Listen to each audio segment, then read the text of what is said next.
Hello besties. ఈరోజు office అయితే చాలా హెక్టిక్‌గా అనిపిచ్చింది. నాకైతే రీల్ తీసుకోవడానికి గూడా టైం లేదు. అంత వర్క్ ఉన్నింది. మంత్ కదా స్టార్టింగ్ కాబట్టి మంత్లీ రిపోర్ట్స్, వీక్లీ రిపోర్ట్స్ అన్నీ వచ్చి పడిపోయినాయి. మార్నింగ్ అయితే 7:00కే లాగిన్ అయ్యాను. లాగిన్ అయిన వెంటనే వర్క్‌లో కూర్చుండిపోయాను. ఒక్కొక్క రిపోర్ట్ 3 అవర్స్ తీసుకునింది. ఇంక అవంతా కంప్లీట్ చేసి ఇంకా అదొక రెడీ అవ్వాల్సింది. రెడీ కూడా సరిగ్గా అవ్వలేదు. టకటక అని స్నానం చేసేసి టకటక అని చెప్పి దేవుడికి దండం పెట్టుకొనైతే బయలుదేరేశాను. ఇంక బయట వేరే వర్క్ ఉన్నింది. పర్సనల్ వర్క్ ఉంటే అది చూసుకొని పోయేటప్పటికి చాలా లేట్ అయిపోయింది ఆఫీస్‌కి. వెళ్ళిన తర్వాత ఈరోజు ఫుడ్ కూడా నాకు అనిపించలేదు. దట్టు ఇంక్రీజ్ చేసేసారు ఈరోజైతే. మెయిన్ ఏంటంటే రూ. 25 ఉన్నింది ఫుడ్‌కి. ఈరోజు ఈ మంత్ నుంచి రూ. 50 చేశారు.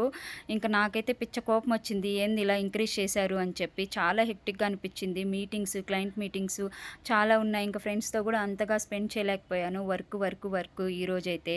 ఇంక వచ్చేటప్పుడు ఒక ఇన్సిడెంట్ అయితే జరిగింది. బస్‌లో వస్తా ఉంటే చాలా ఫన్నీగా అనిపిచ్చింది. ఇంక రన్నింగ్ బస్సు మీకు తెలిసిందే గదా! బెంగుళూరులో రన్నింగ్ బస్సులే ఎక్కాలండి. అలా ఎక్కితేనే మనం తొందరగా రీచ్ అవ్వగలము. అండ్ దట్టు ఆఫీస్‌కెళ్ళగలము. నాకైతే పిచ్చ కోపమొస్తా ఉంటది జర్నీ అంటేనే. ఇంకా ఆ బస్ డ్రైవర్ అయితే ఒక సినిమాలో హీరోయిన్ స్మైల్ లాగా నవ్వానంట.